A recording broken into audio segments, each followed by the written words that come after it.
Yo de parte de En Círculo ya aprovecho para darles la bienvenida a todos y agradecerles que hoy estamos en el quinto encuentro.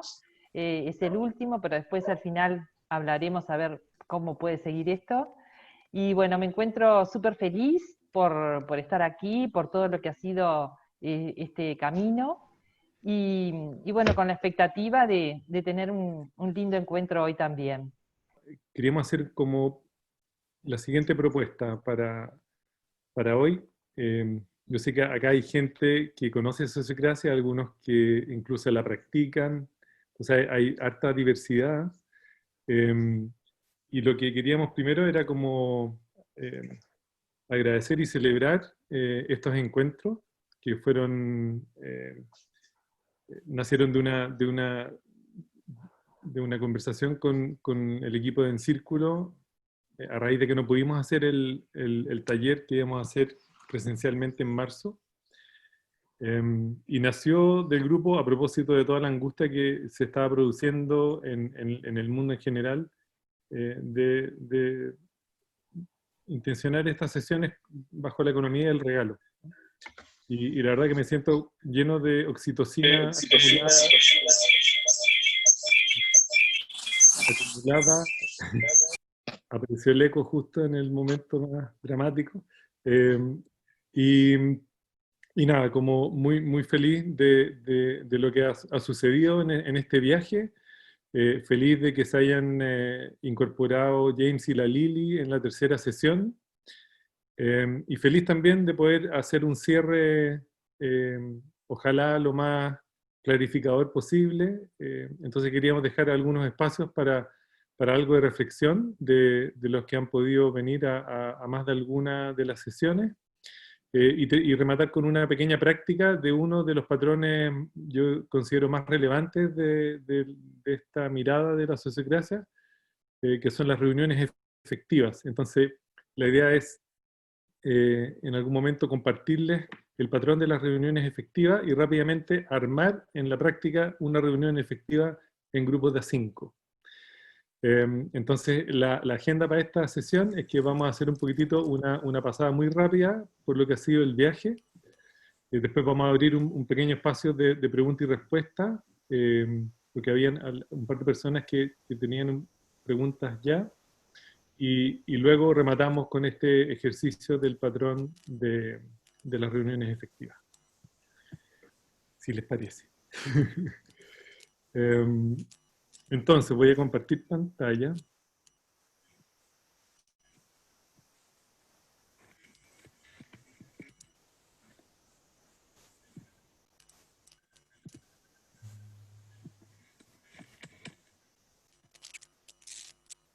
¿Se ve ahí? Sí. Gracias. Bueno, le llamamos a este espacio de Sociocracia 3.0 y campos sociales coherentes, ya vamos a comentar por qué.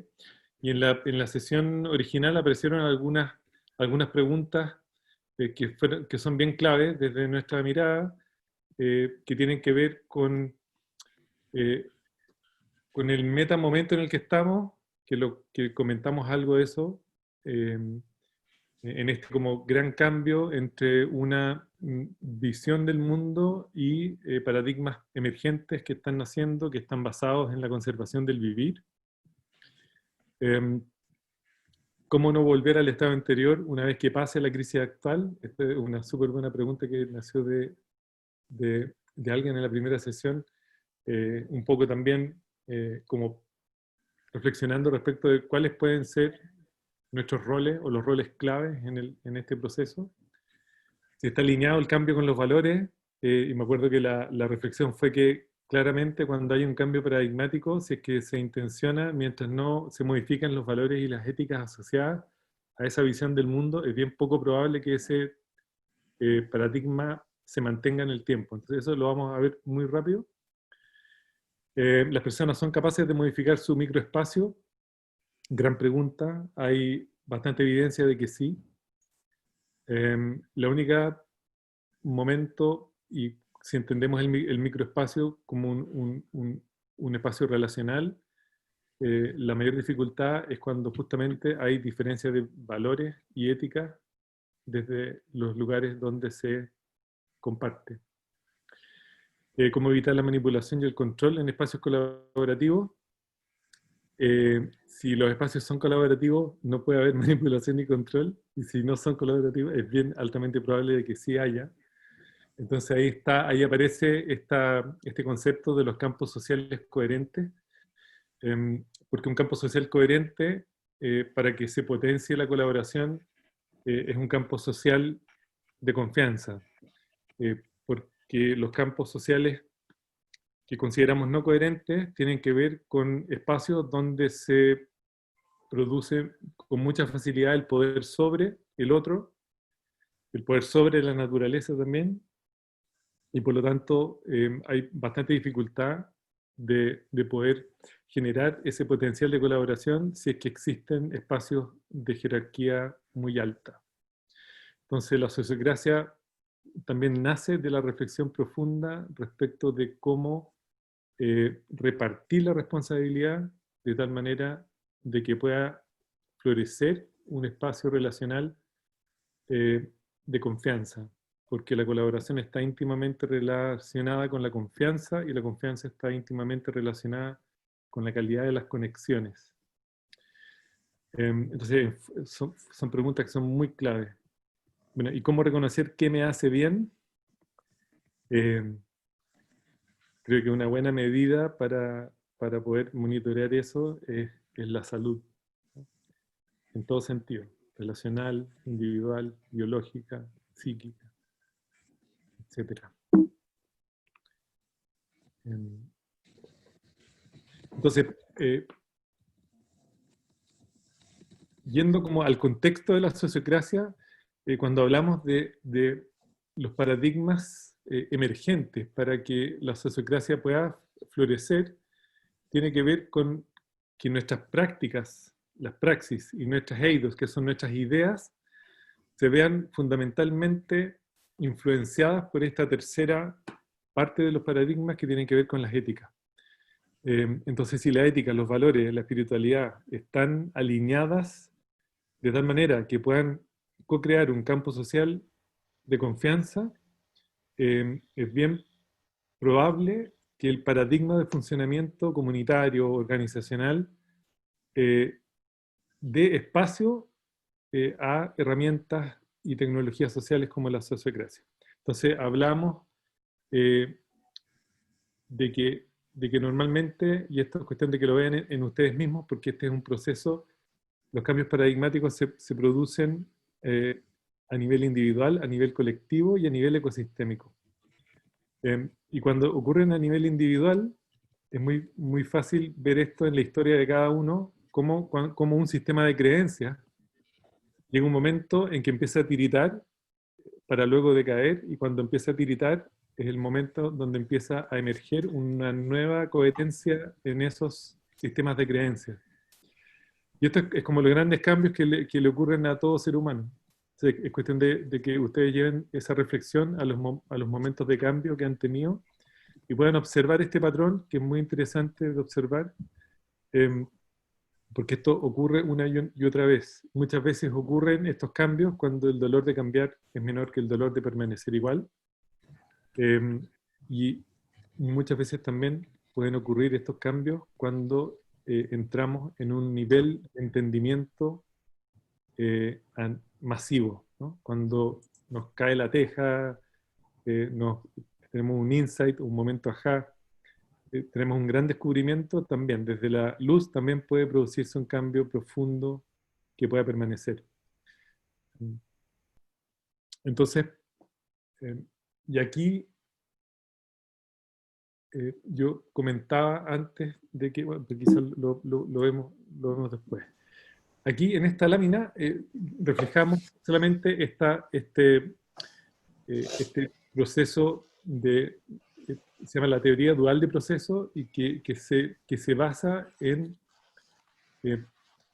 la polaridad de que aprendemos de muchas maneras, pero hay fundamentalmente dos desde la perspectiva de William James, que es como la inspiración del trabajo de él, que es un psicólogo experimental americano, norteamericano, perdón, estadounidense en realidad, eh, que, que dice que en realidad aprendemos desde el razonamiento lógico y aprendemos desde el entendimiento intuitivo.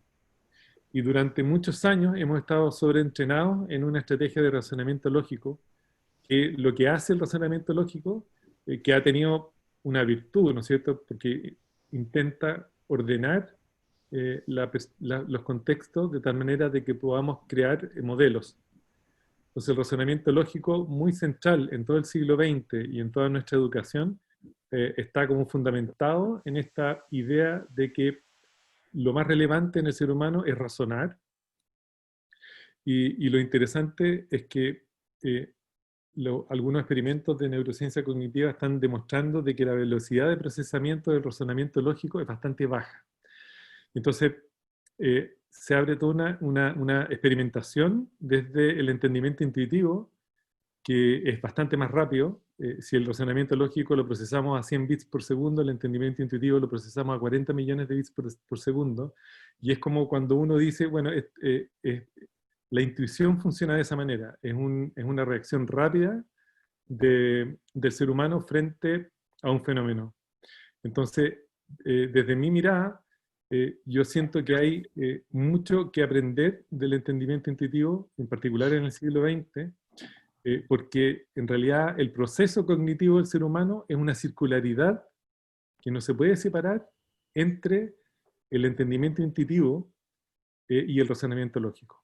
Es algo circular. Nosotros entendemos, y lo interesante acá es que así como desde el razonamiento lógico desarrollamos modelos, desde el entendimiento intuitivo desarrollamos o los capturamos a través de patrones. Entonces identificamos patrones y luego se produce lo que algunos llaman el escalón reduccionista para aplicarlo a modelos o a metodologías, de tal manera de poder ordenar esa experiencia que viene de la intuición.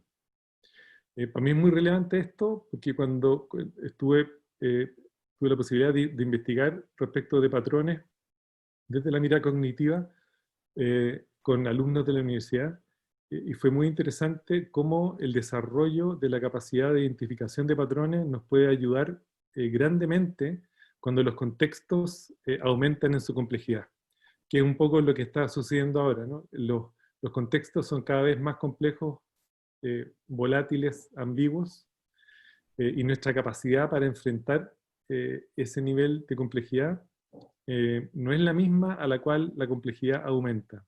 Entonces, se aumenta la brecha entre los sistemas complejos que son el mundo real y nuestra capacidad para enfrentarlo. De ahí que desde mi mirada es muy relevante la capacidad de observar patrones en todo lo que hacemos, conductuales, relacionales, cognitivos, etc. Entonces, esto es muy interesante porque desde ahí, cuando yo me entrené en sociocracia el año 2011, en sociocracia clásica, después me entrené en el método de círculo sociocrático y después me entrené en sociocracia 3.0. Y cuando descubrí la sociocracia 3.0 fue muy revelador, dado este pequeño como investigación que había estado haciendo de patrones. Entonces me hizo mucho sentido. Entonces, esta circularidad entre hacer sentido y construir significado es la misma circularidad que se produce desde el entendimiento intuitivo hacia el razonamiento lógico y de vuelta. Entonces, por eso es que me detengo acá, porque yo siento que esto es algo como bien relevante. Entonces, ¿cuáles son los principios y patrones que conectan con los campos sociales coherentes de lo que hemos observado en el trabajo de 7 años con organizaciones, intentando fomentar estrategias más circulares? Hay 2 temas que para mí han sido centrales y que curiosamente corroboramos con James y la Lili en un par de conversaciones que tuvimos, que como que llegamos a conclusiones bastante parecidas, que uno puede sumergirse en estrategias como la sociocracia en la medida que se cumplan estas 2 cosas a nivel organizacional. La primera es el potencial de colaboración, porque si no hay potencial suficiente, es mejor diseñar estrategias más tímidas o bien diseñar otro tipo de estrategias que no sean circulares. Y esto basado en la observación de estilos de liderazgo y mirada de proceso y otras cosas. Y lo segundo es el estado disposicional al cambio. Los sistemas cambian disposicionalmente. No cambian porque sí, no cambian porque hay que cambiar. Y esto es un error que hemos visto comúnmente en muchas, incluso consultoras, que intentan modificar el actuar organizacional obligando a implementar ciertas cosas y se dan cuenta en la mitad del proceso de que la intolerancia al cambio es gigante y que muchas veces es muy difícil mover una situación organizacional desde solamente la intención de cambiar hacia una metodología distinta. Entonces, los sistemas cambian disposicionalmente y esa disposición avanza en función de lo que yo llamo los adyacentes posibles. Son pequeños pasos que son relativamente seguros de dar en función de ese estado disposicional. Son nombres medio raros porque también desde el lenguaje es bien relevante, si uno quiere modificar una manera de pensar, es bueno modificar el lenguaje también. Y cosas como periféricas, pero no menos relevantes, hablamos de cómo generamos resiliencia y salud en los ecosistemas comunitarios y organizacionales desde la construcción de comunidad, desde la humildad de entender de que el nivel de desafío nos llama a trabajar colectivamente. Cuando hay un nivel de confianza, cuando hay un campo social coherente, donde la confianza es el patrón y no el miedo, la creatividad emerge, y por lo tanto la innovación y la transformación son potenciales reales. Lo que se asegura a través de un ritmo de trabajo que es individual para cada organización, es individual para cada equipo. Y esto ha sido también otro gran descubrimiento, uno de los grandes patrones relevantes en la intervención comunitaria y organizacional, tiene que ver con el ritmo de la intervención, con el ritmo de cambio, así como la naturaleza tiene su ritmo, los seres humanos también los tenemos, estamos muy desvinculados con nuestros ritmos originales, y entonces también se nos hace muy difícil generar un ritmo sano cuando la desvinculación con los ritmos naturales no es sana. Y por último, la polaridad es un patrón tremendamente relevante porque como estamos en permanente cambio, en este presente continuo cambiante, como dice Maturana, siempre hay un paradigma dominante y paradigmas emergentes en un mismo momento. Y por lo tanto entender de que siempre vamos a tener más de una perspectiva es clave que nos abramos a esa realidad y es clave poder desarrollar capacidades para poder interactuar con esa realidad. ¿Okay? Entonces el patrón de la polaridad es muy clave.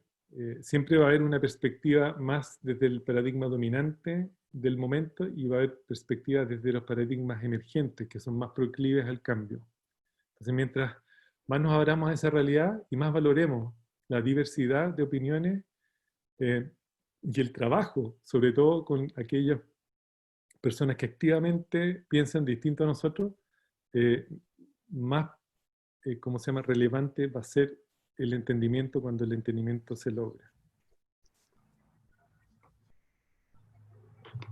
Y pongo esto al final porque en realidad todos estos patrones que están compartidos arriba conforman este concepto de campo social coherente que está fundamentado en el patrón de la confianza como eje central de las tecnologías distributivas de los procesos cognitivos. Entonces, si queremos trabajar circularmente, tenemos que intencionar estos campos sociales de confianza. La naturaleza del cambio y la transformación, hay puntos de acupuntura, y esto fue como un comentario para compartir como parte del modelo organizacional que nosotros usamos, que tiene que ver con que, y esto es bien interesante porque cuando uno trabaja con sociocracia, trabaja con estas 4 aspectos de las comunidades o de las organizaciones. El primero es la estructura. Uno puede activar y actuar desde la estructura. Segundo, desde los estilos de liderazgo. Tercero, desde los procesos o dominios. Y cuarto, desde los patrones fundamentales que acompañan a los otros 3. Y esto ha sido también fruto de múltiples intervenciones y de entendimiento en los últimos 7 años, yo diría, trabajando y retroalimentando procesos organizacionales y comunitarios, y como que los clientes piden, yo no soy muy amigo de los modelos, pero los clientes los piden, entonces desarrollamos un modelo, un metamodelo le llamo yo, de intervención que involucra esto, así que en algún momento vamos a hacer entrenamientos de esto porque encontramos muy relevante compartir los buenos hallazgos y compartir también los errores que hemos hecho en el tiempo. Así que probablemente a comienzos del próximo año vamos a liberar un entrenamiento para que los que estén interesados también se puedan acercar. Eso. Entonces, ¿por qué sociocracia? Y ahora entrando directamente en la sociocracia, y esto hablando desde la novedad, ¿no? En la interfaz entre lo habitual y lo nuevo reside el potencial de mayor conciencia. Finalmente, como la sociocracia en general y la sociocracia 3.0 en particular, trabaja en función de algunos principios que son fundamentales, como la transparencia, como el consentimiento, como la mejora continua. Es muy relevante entender de que en realidad hay todo un trabajo de transformación asociado a la implementación de este tipo de tecnología. Entonces es como cuando uno cambia un software en una organización, un ERP o cualquiera sea, y uno cree que todo el mundo va a cambiar con eso y el que no cambia se va.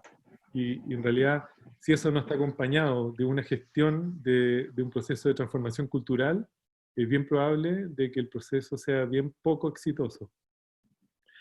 Entonces, nada, y estamos en una época de cambios tan rápidos que nos damos cuenta de que en realidad una de las cosas más relevantes para el ser humano hoy tiene que ver con procesos de transformación en todos los ámbitos del ser humano, organizacionales, comunitarios, relacionales, etc. Los patrones S3 contrastan nuestras formas habituales de hacer las cosas y proporcionan limitaciones que permiten considerar como alternativas. Entonces son alternativas al hacer, al cómo hacemos las cosas. Muy pragmático.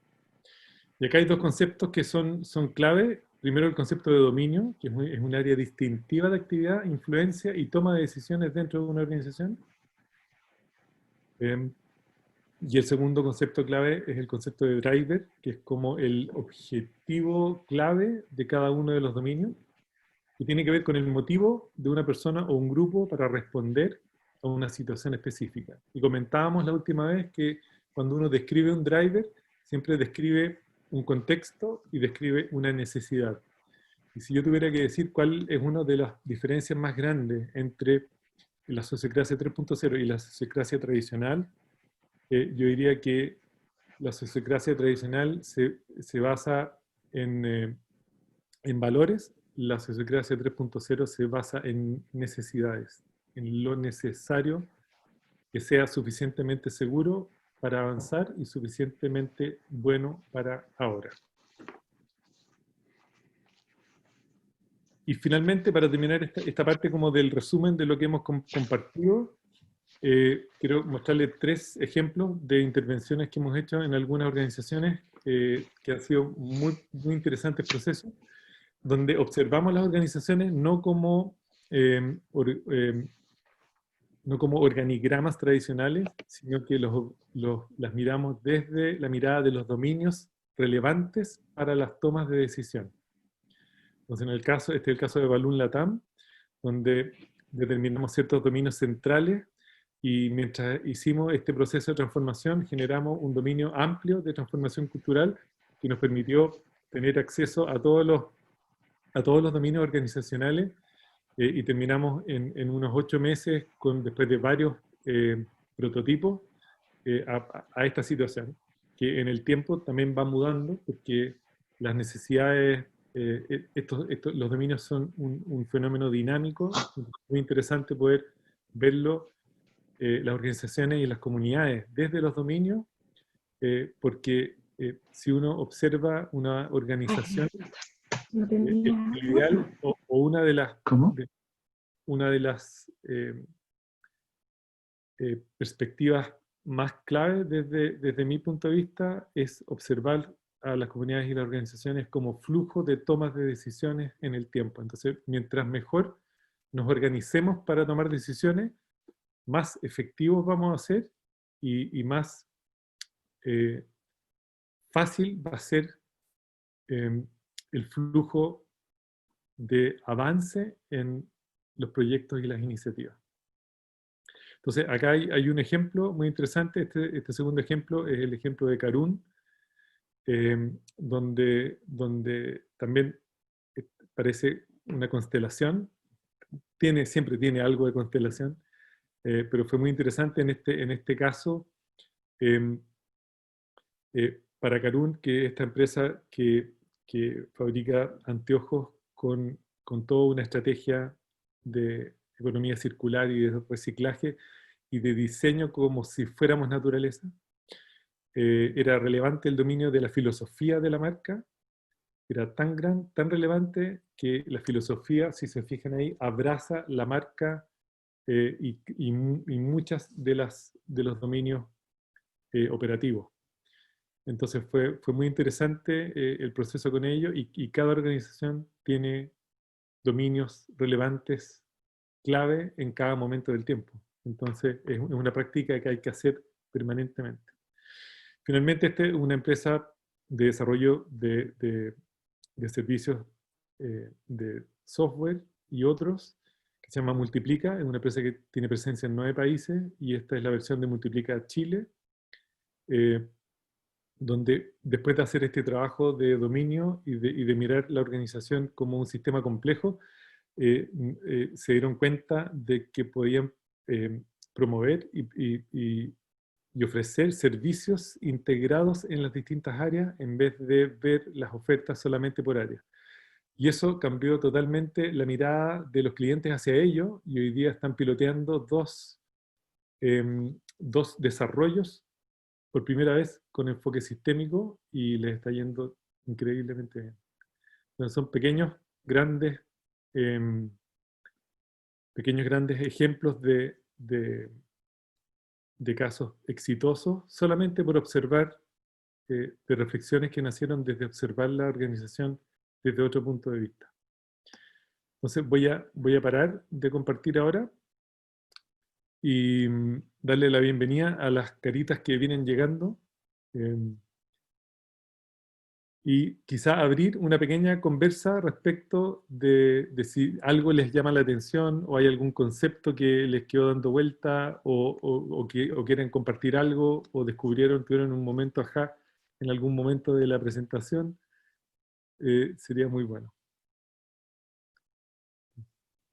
Pelayo. Sí, yo quería preguntar, no sé si esto es algo que ya se habló en las anteriores, que tiene que ver con el entendimiento de lo que es coherencia. Porque al menos como lo que yo presté atención ahora es que tenía que ver con campos sociales relacionados a la confianza.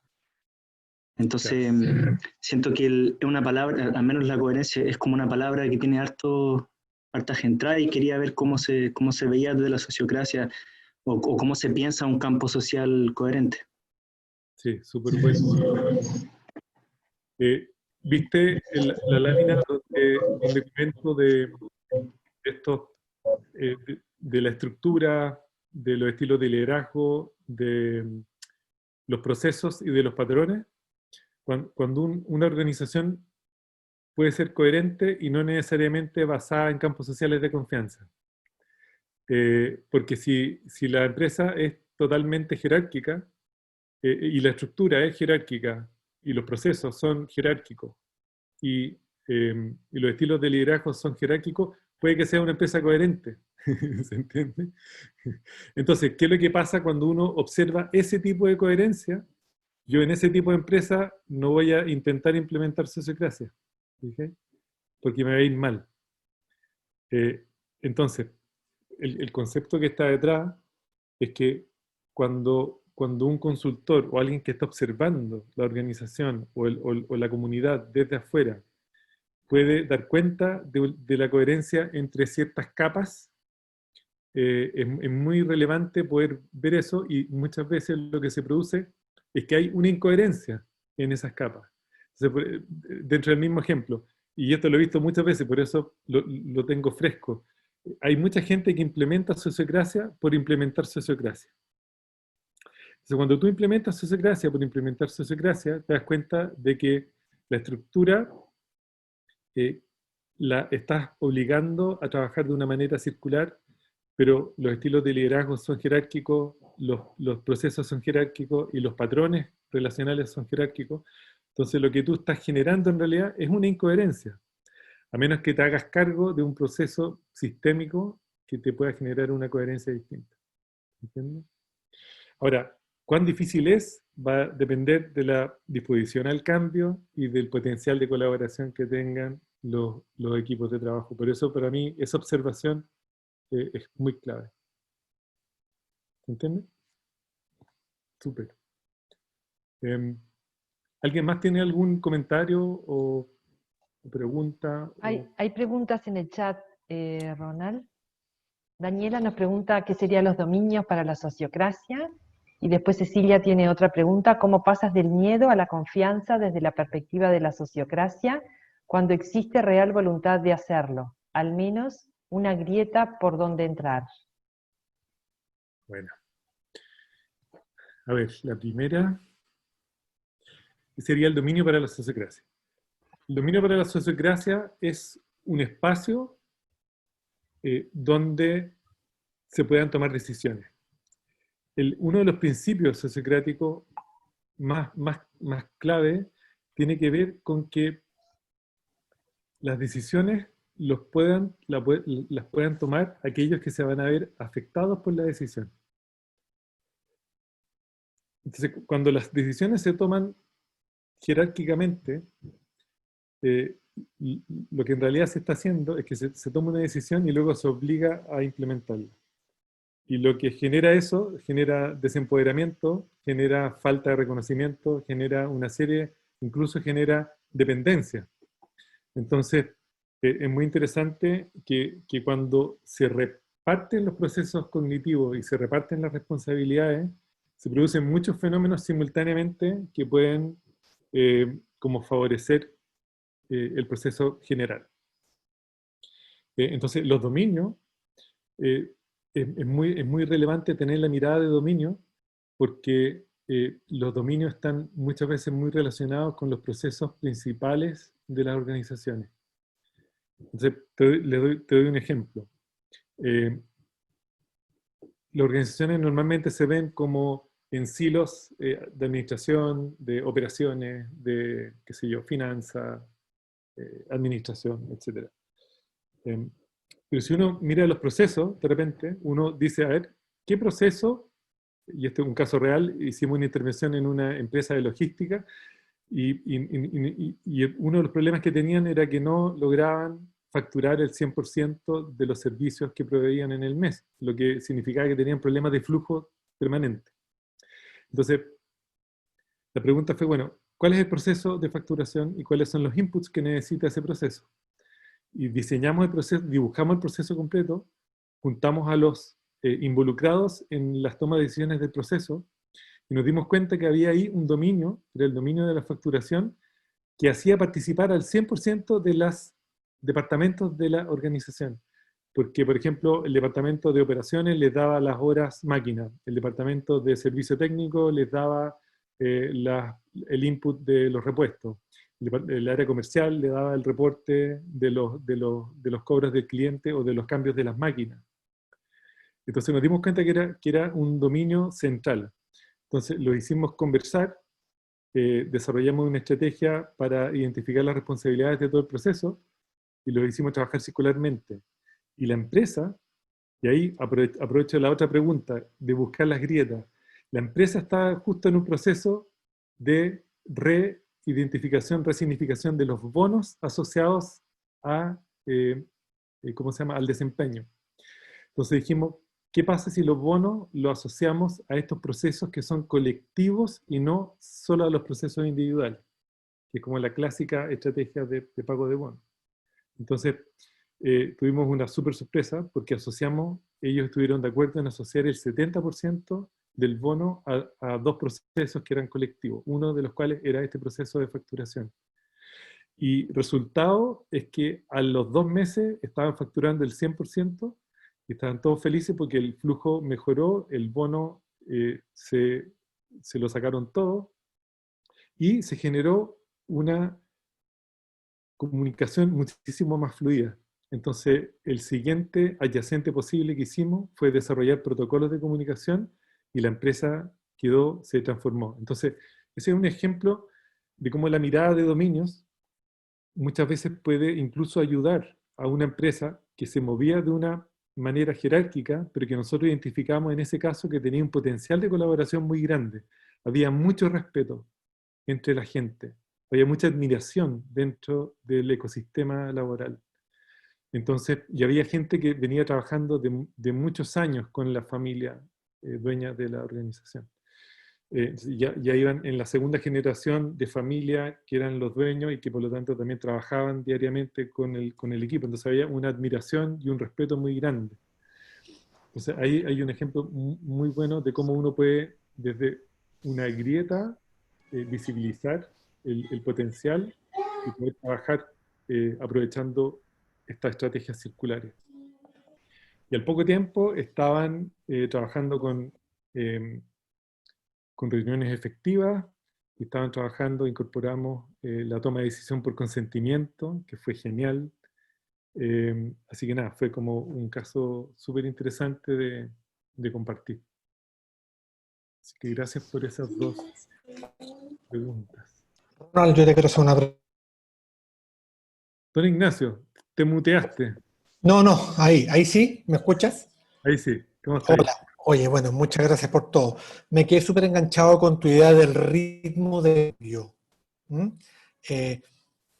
¿Cómo lo evalúas? ¿Cómo lo percibes? ¿Cómo lo intuyes? ¿Cuándo entrar? Buena, gran pregunta. Mira, hemos hecho, aquí el principio que yo ocupo, Ignacio, es cuando uno, los trabajos organizacionales, y tú tenés mucha experiencia en eso, las organizaciones yo las entiendo como sistemas complejos.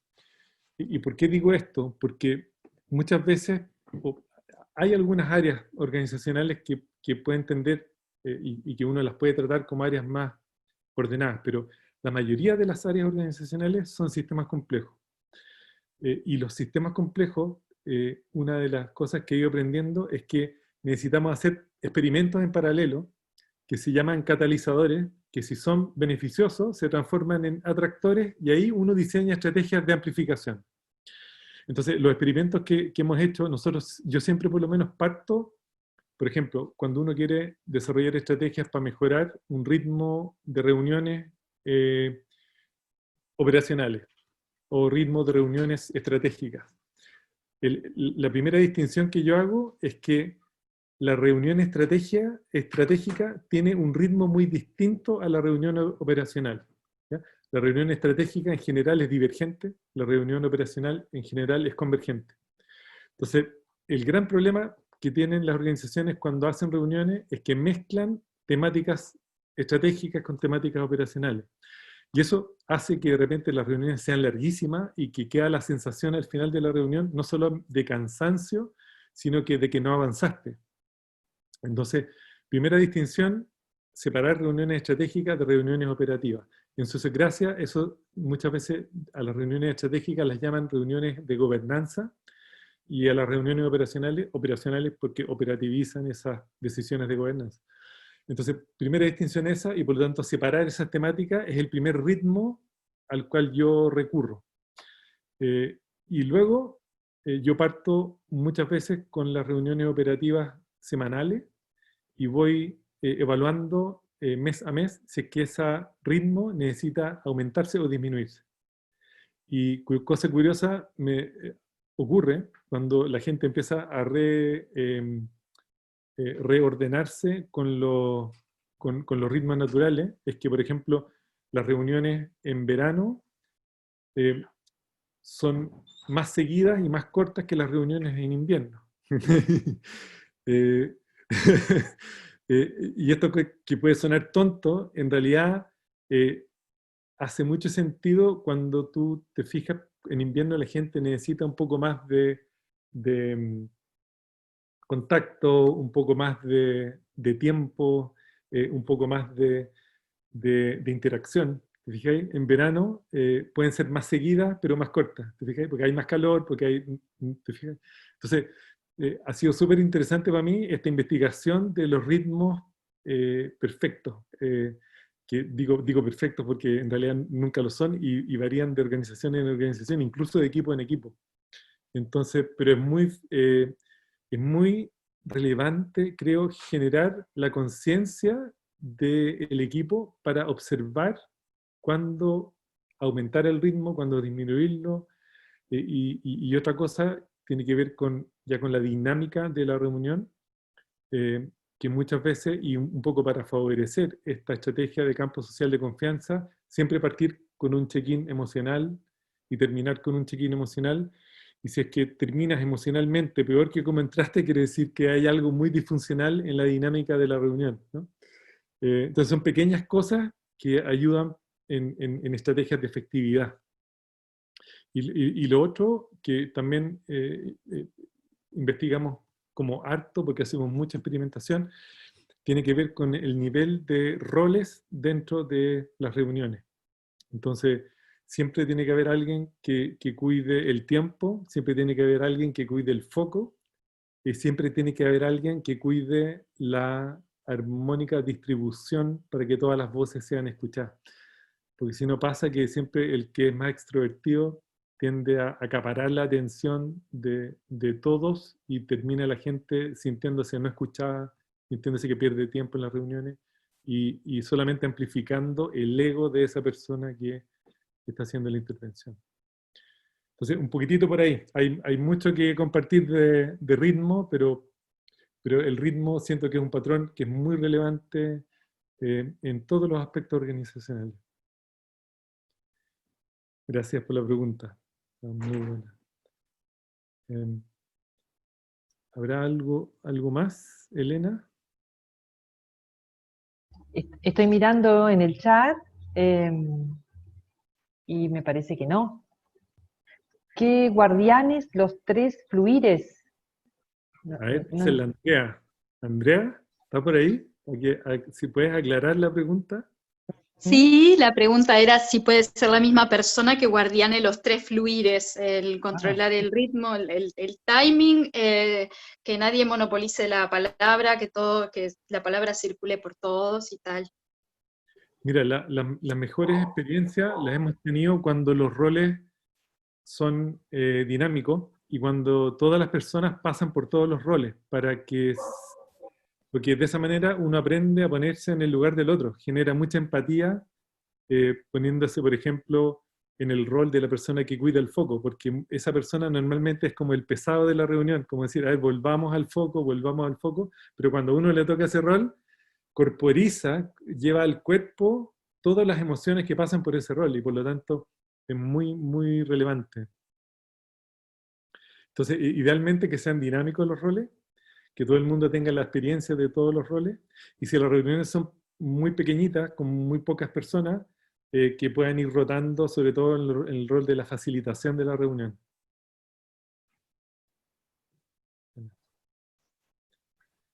Acá Vero pregunta, capaz está más o menos respondida, ¿no? Pero ¿se van cambiando en todas las reuniones o se fija un tiempo para que se desempeñe el cargo por un cierto tiempo y después cambie? Muy buena pregunta. Ahí entran los acuerdos de los equipos, ¿no?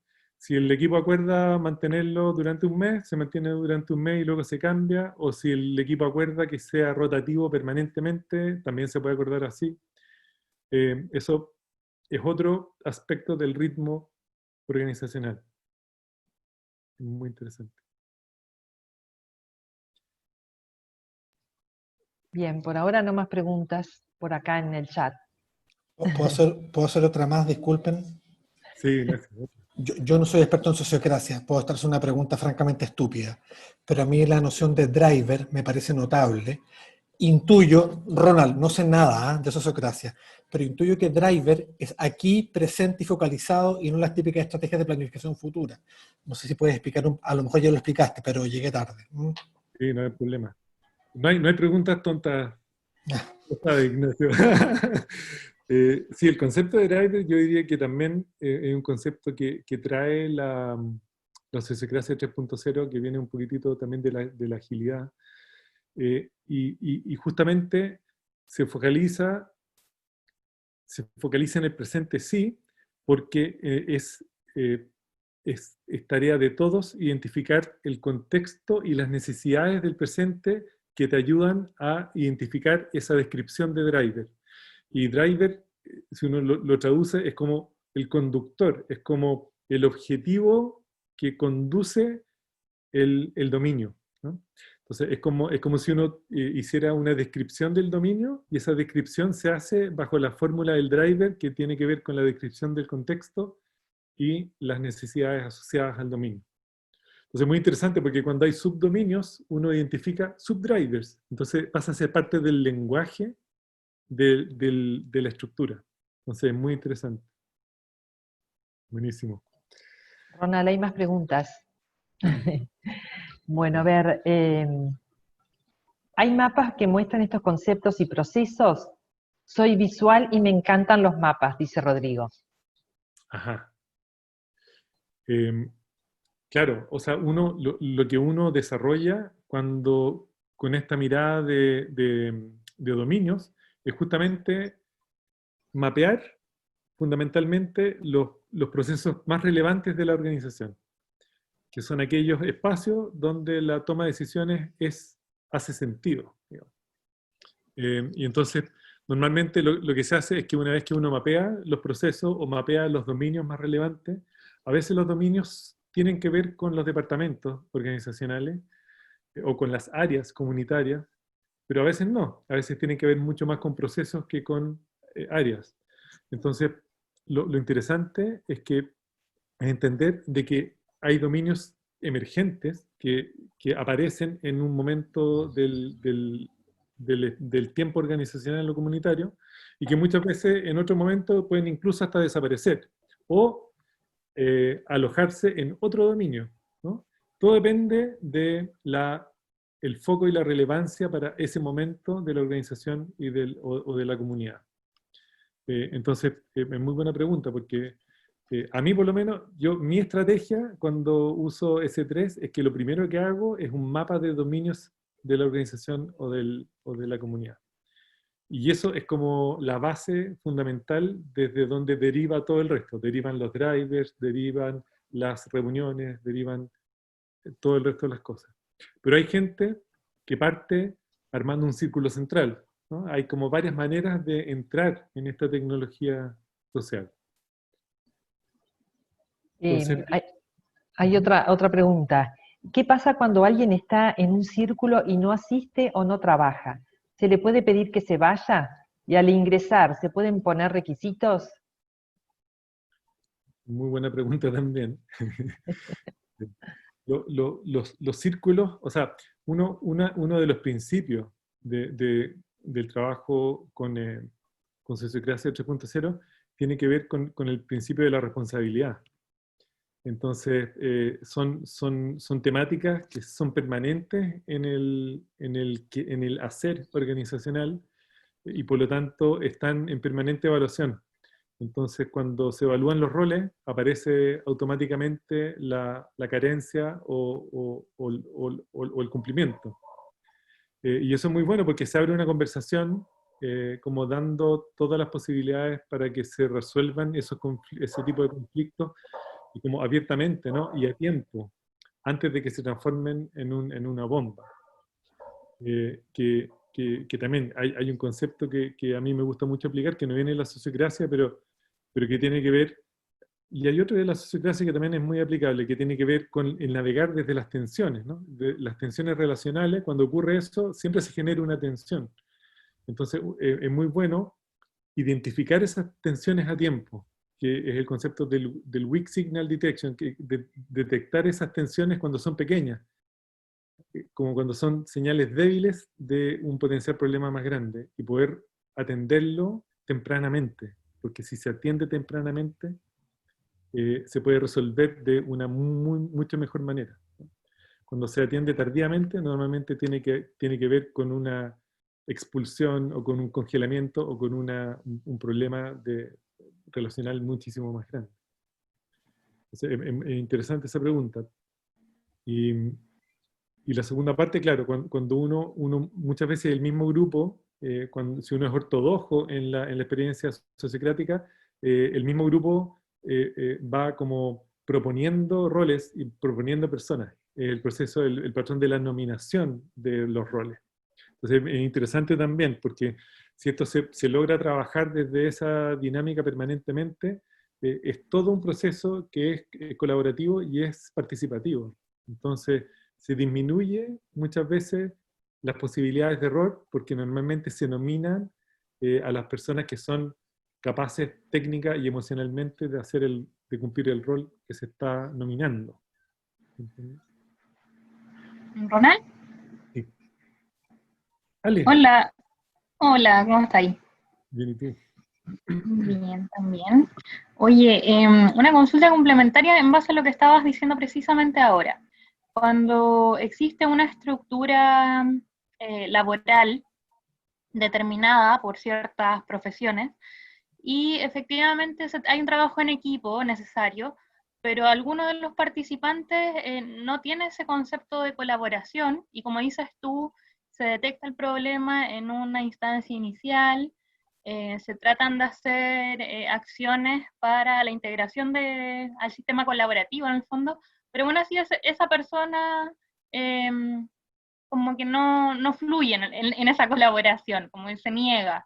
¿Qué recomiendas finalmente? Porque claro, en el fondo llegar al extremo final de cuando ya explota el problema y terminan como mal las relaciones no es la idea, pero también pasa como en el sistema general, como personas que no están de repente conociendo la sociocracia o intentando trabajar con ella, que no está ese concepto de colaboración.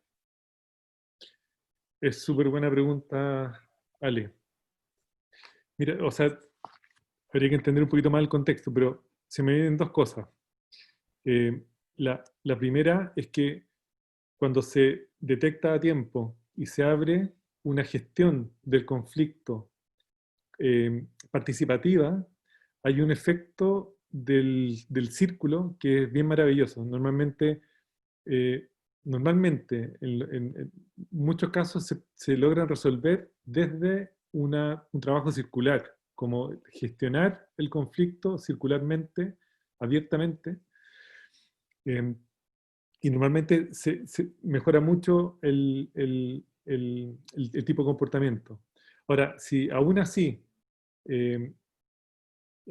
persiste, hay muchas alternativas. Una es contratar a Ignacio para que trabaje el estrategia de liderazgo situacional y personal, coacharlo, y si no, dependiendo del tipo de estructura que haya, a mí me pasa mucho, y yo trabajo mucho, ese tipo de personas muchas veces está queriendo, manifiesta desde la no colaboración algo que no puede manifestar directamente, ¿no?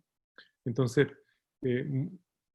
muchas veces ese tipo de personas son retractores activos de los proyectos o de las organizaciones. Y a mí, y muchas veces, la generación de abrir una conversación directamente con esa persona y anotar como qué es lo que falta para poder modificar su comportamiento, muchas veces, después de 2 o 3 conversaciones, cuando ya no tiene ese fundamento sobre el cual generar el comportamiento, se transforma en un apoyador activo de la organización o del proyecto.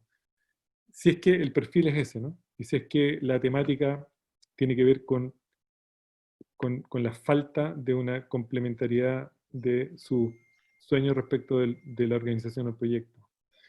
Y si no, y si repito, muchas veces la persona quizá debería estar trabajando en otra área organizacional. Y ahí, como en último caso, desacoplamiento y reacoplamiento es un patrón no sociocrático, pero sí de los sistemas complejos que funciona muy bien. Muchas veces esa capacidad quizá es mejor reubicarla en otro lugar donde sí pueda florecer. ¿Okay? Una vez que uno le da vuelta a todas las otras cosas. Pero por eso digo que es muy particular, o sea, y cada caso es bien específico. Ronald, quiero decirte dos cosas. Una, que ya son las 19, como guardián del tiempo. Y otra, que hay otras dos preguntas. A ver cómo nos... Sí, bien. Aguardamos.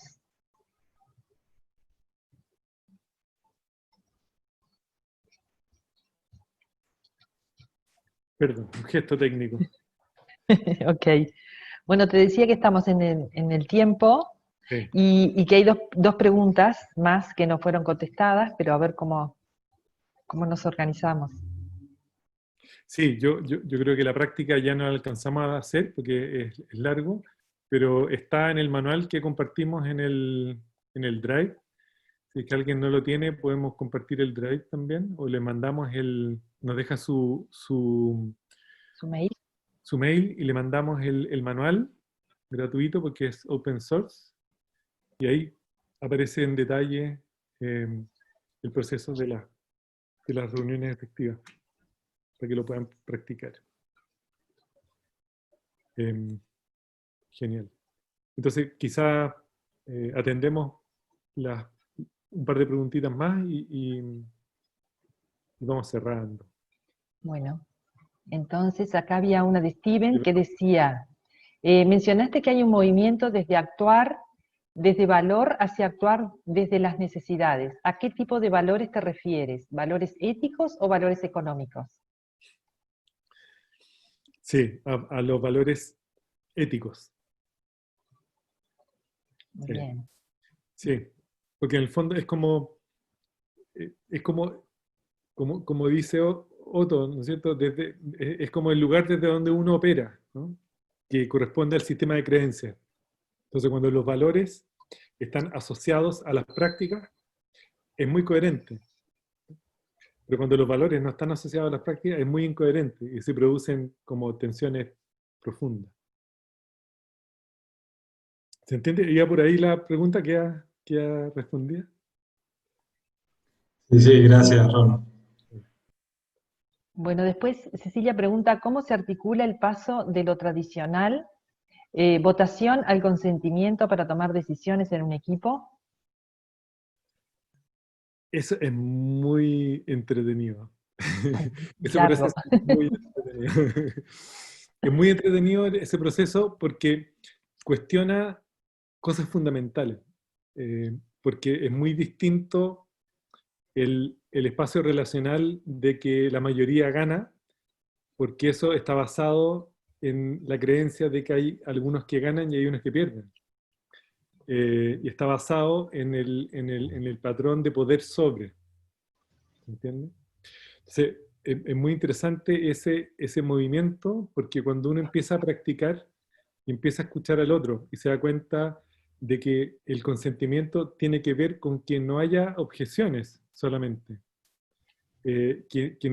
pero que para todos sea una decisión que sea suficientemente buena para ahora y suficientemente segura para avanzar, cambia la manera de experimentar las decisiones, y por lo tanto es un movimiento muy bonito, que, vuelvo a repetir, cuando hay un nivel de jerarquía muy grande, hay mucha resistencia y es poco probable de que sea exitoso, pero cuando hay un potencial de colaboración, es muy mágico lo que se produce como resultado del proceso, porque es como realmente se basa en el respeto, se basa en el dejar aparecer, ¿no? Es como lo que dice Maturana, cuando dejamos aparecer al otro, es como el fundamento del amor, por lo tanto, se transforma este poder sobre en poder con, y por lo tanto el espacio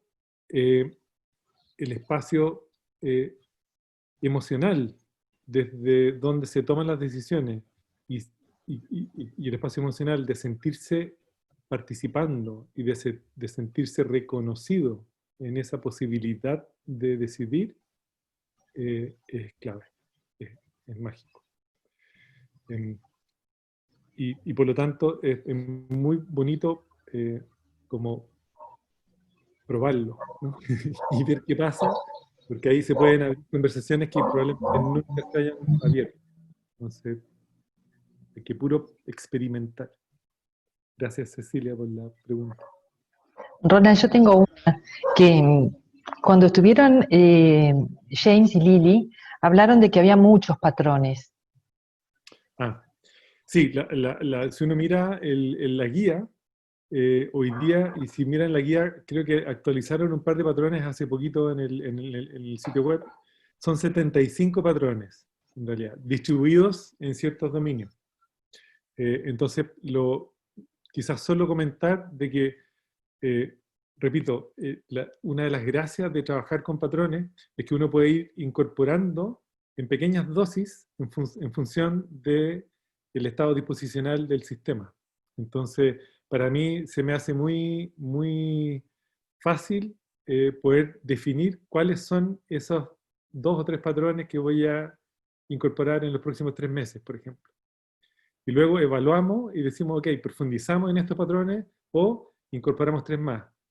Entonces, y es muy probable de que en esos 3 meses emerja la necesidad de si es que el siguiente adyacente posible da para incorporar más patrones o no. ¿Se entiende? Entonces, es muy como orgánico la incorporación de patrones, y entonces es una unidad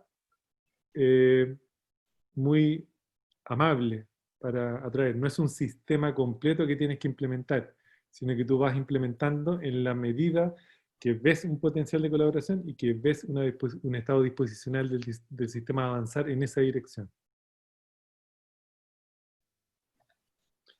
Dani. Gracias, Ronald. Gracias a ti. ¿Hay tiempo para una pregunta? Más. Sí. Una más, dijo. Ah, bien. Quería saber si Ronald o alguien más conoce sociocracia utilizada en la infancia o en centros educativos o más referidos no sé, a ese uso, ¿no? De centros educativos, proyectos o algo así. Sí. Hay un personaje increíble que ya me voy a acordar cómo se llama. Es un hindú que ha desarrollado todo un tema de parlamento de niños, basado en el método de círculo sociocrático que desarrolló John Buck, que es otro personaje increíble, también gran amigo, y que tiene algunas distinciones respecto a la sociocracia 3.0. Son fenómenos que funcionan un poquito distintos, porque tienen al mismo tiempo muchas cosas en común. Y de las experiencias educativas que yo he conocido algunas que se basan en esa estrategia de sociocrática del método de círculo sociocrático. Y algunos basados en la sociocracia tradicional, de la Diana Leaf, que es otra maestra increíble. Yo aprendí con gente que aprendió con ella cuando todavía se usaba el consenso en vez del consentimiento. Entonces, muy, muy interesante. Si me puedes anotar los nombres o repetir porque no me quedaron claros cuál fue el que nombraste primero. Sí.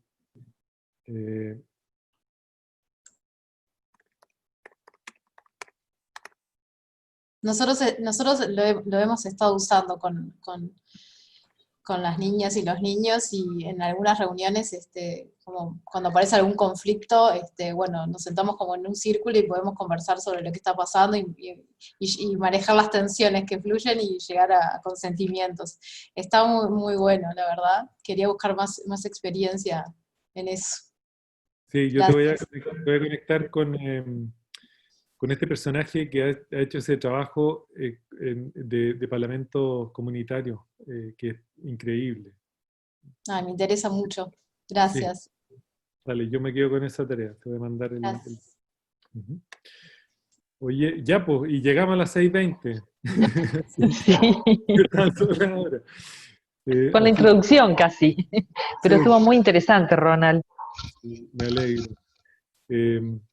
Nada, solo quizá como recibir, si quieren pueden ir poniendo, escribiendo en el chat cómo nos vamos cada uno y no sé, Elena, si queremos hacer alguna, ¿cómo se llama? Comentario final. Seguimos con la idea y con el sueño de poder hacer este taller en algún momento presencial y si no, hacerlo virtual también, porque dadas las condiciones pareciera que la situación va a permanecer así, entonces podemos de repente armar un grupo y hacer el taller formal más adelante. Así que no solamente eso, Ronald, de que seguimos pensando en de alguna manera tener esta formación, sea como sea. Así que bueno, llegado el momento estaremos informando y bueno, ver cómo sigue. Tenemos que conversar y plantearnos porque la realidad como que continúa para pito más parecería. Así Genial. que bueno, nada más que eso.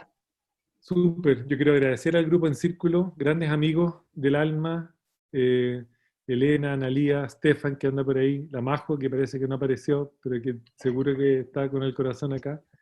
Agradecerles profundamente, gracias por sostener estas sesiones y por, ¿cómo se llama? Por acompañar todo el rato. Así que eso, quería como agradecer públicamente porque realmente son un grupo alucinante. Para nosotros un placer. Profundamente. Capaz no sé si Analía o Estefan quieren decir algo como en círculo.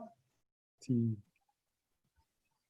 Agradecer, sumamente agradecida, agradecer a Ronald por el tiempo, por la dedicación, agradecer a cada uno y cada una de ustedes por estar, porque es sumamente importante para nosotros y más que somos un emprendimiento muy joven, así que yo me voy sumamente agradecida y que la fuerza de cada uno de nosotros y de nosotras empuje a que salga este taller de sociocracia.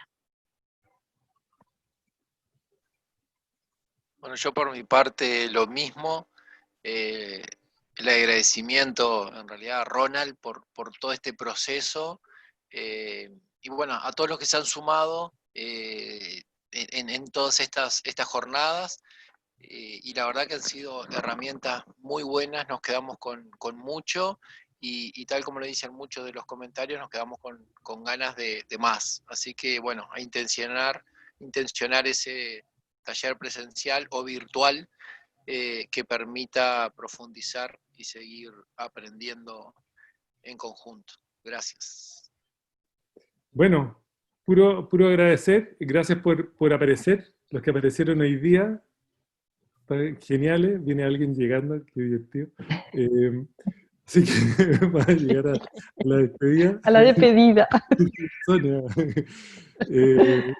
Y nada, feliz de lo que ha sido esto y súper entusiasmado para mí también, ha sido, cada sesión ha sido un viaje y ha sido un desafío también poder hacerlo virtualmente, así que nada, me voy muy, muy feliz. Así que gracias de nuevo a todos, qué bueno verlos, tantas caritas conocidas y hasta siempre.